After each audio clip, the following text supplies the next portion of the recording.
ఇవాళ మూడో రోజు రాష్ట్ర అసెంబ్లీ బడ్జెట్ సమావేశాలు కొనసాగనున్నాయి. ప్రభుత్వం అసెంబ్లీలో ఓట్ ఆన్ అకౌంట్ బడ్జెట్ ప్రవేశపెట్టనుంది.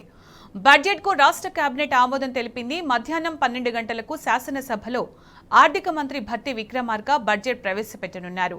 ఈ నెల 12, 13న బడ్జెట్ పద్దులపై చర్చించనున్నారు.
ఇవాళ మూడో రోజు రాష్ట్ర అసెంబ్లీ బడ్జెట్ సమావేశాలు కొనసాగనున్నాయి. ప్రభుత్వం అసెంబ్లీలో ఓట్ ఆన్ అకౌంట్ బడ్జెట్ ప్రవేశపెట్టనుంది.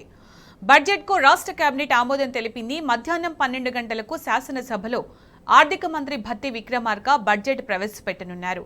ఈ నెల 12, 13న బడ్జెట్ పద్దులపై చర్చించనున్నారు.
ఇవాళ మూడో రోజు రాష్ట్ర అసెంబ్లీ బడ్జెట్ సమావేశాలు కొనసాగనున్నాయి. ప్రభుత్వం అసెంబ్లీలో ఓట్ ఆన్ అకౌంట్ బడ్జెట్ ప్రవేశపెట్టనుంది. దీనికి సంబంధించి పూర్తి సమాచారం మా ప్రతినిధి రాజశేఖర్ అందిస్తారు. గుడ్ మార్నింగ్ రాజశేఖర్, అప్డేట్స్ ఏంటి రాజశేఖర్?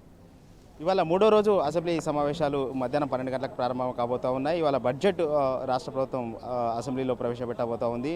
ఇటు మండలి ఇటు అసెంబ్లీలో బడ్జెట్ను ప్రవేశపెట్టబోతూ ఉన్నారు. ముఖ్యంగా 2024-25 సంవత్సరానికి ఓట్ ఆన్ అకౌంట్ బడ్జెట్ను రాష్ట్ర ప్రభుత్వం ప్రవేశపెడతా ఉంది. సో ఈ బడ్జెట్కి సంబంధించి చాలా ఎక్స్పెక్టేషన్స్ అయితే కాంగ్రెస్ పార్టీ అధికారంలోకి వచ్చే ముందు చాలా హామీలు ఇవ్వడం జరిగింది. ఆ హామీలకు తగ్గట్టుగా బడ్జెట్ ఎట్లా ఉండబోతుంది అనేది చాలా ఆసక్తికరంగా మారిన పరిస్థితి కనపడుతుంది. ఓట్ ఆన్ అకౌంట్ బడ్జెట్ను సంబంధించి కొద్దిసేపటి కింద ఇక్కడ అసెంబ్లీ ప్రాంగణంలోనే క్యాబినెట్ సమావేశమైంది. ఈ బడ్జెట్ను క్యాబినెట్ ఆమోదించింది.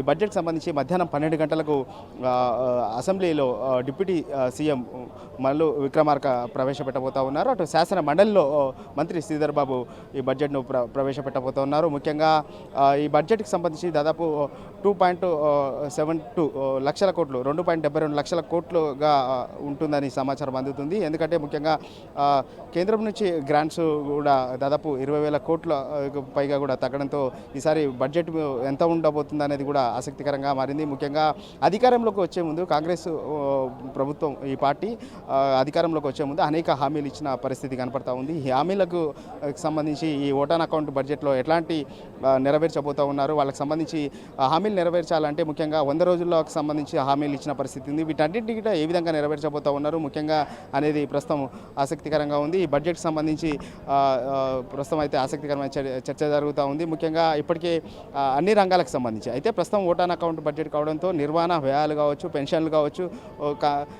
వీటికి సంబంధించి ఉండబోతుంది అనేది ఒక సమాచారం అందుతున్న నేపథ్యంలో మరోవైపు అనేక కార్యక్రమాలకు సంబంధించి హామీలు ఇచ్చి ప్రజలకు సంబంధించి హామీలు ఇచ్చి అధికారంలోకి వచ్చిన నేపథ్యంలో వాటన్నిటిని నెరవేర్చడానికి ఏ విధంగా ఉండబోతుంది అనేది మధ్యాహ్నం 12 గంటలకు మనకు తెలియబోతూ ఉంది. ముఖ్యంగా అనేక ఎక్స్పెక్టేషన్స్ అయితే జనాల నుంచి ఉన్నాయి, అనేక హామీలు కూడా జనాలకు ఇచ్చారు. వాటిని ఏ విధంగా నెరవేర్చబోతూ ఉన్నారో ప్రధాన అంశంగా ఉంది. ముఖ్యంగా ఉచిత మహిళలకు సంబంధించి బస్సు స్కీమ్ ప్రవేశపెట్టారు, ఆర్టీసీకి కేటాయింపులు కావచ్చు, అలాగే ముఖ్యంగా వివిధ రంగాలకు సంబంధించి ఏ విధంగా కేటాయింపులు ఉండబోతూ ఉన్నాయి, అలాగే సాగునీటికి రంగం కావచ్చు, విద్యా రంగానికి కావచ్చు, వైద్య రంగానికి సంబంధించి కావచ్చు, ఈ ఓటాన్ అకౌంట్ బడ్జెట్లో ఏమైనా కేటాయింపులు చేస్తారా లేదా ఓన్లీ నిర్వహణ కోసానికి మాత్రమే రాబోయే ఒక 4-5 నెలల పాటు నిర్వహణ కోసానికే ఈ కేటాయింపులు ఉంటాయనేది ప్రధానంగా చూడాల్సి ఉంటుంది. ఎందుకంటే కేంద్రం సంబంధించి ఓటాన్ అకౌంట్ బడ్జెట్ ప్రవేశపెట్టింది. ఈ నేపథ్యంలో ఇప్పటికే దాని ఆధారంగా తీసుకొని బడ్జెట్ ఉండబోతుందని చెప్పేసి రాష్ట్ర ప్రభుత్వం చెప్తా ఉంది. ఎందుకంటే కేంద్రం ఈ పార్లమెంట్ ఎన్నికలు త్వరలో జరగబోతూ ఉన్నాయి. ఈ పార్లమెంట్ ఎన్నికల తర్వాత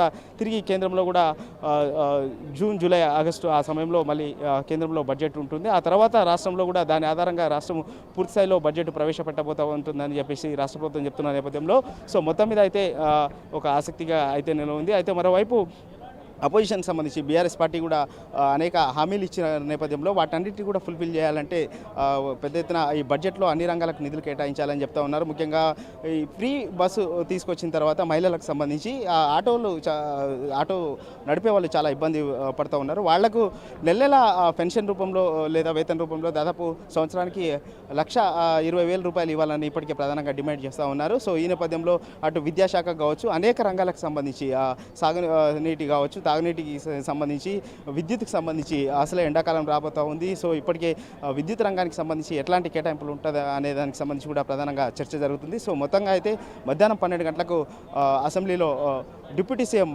మల్లు విక్రమార్క ప్రవేశపెట్టబోతూ ఉన్నారు. అటు శాసన మండలిలో మంత్రి శ్రీధర్ బాబు బడ్జెట్ ప్రవేశపెట్టబోతూ ఉన్నారు.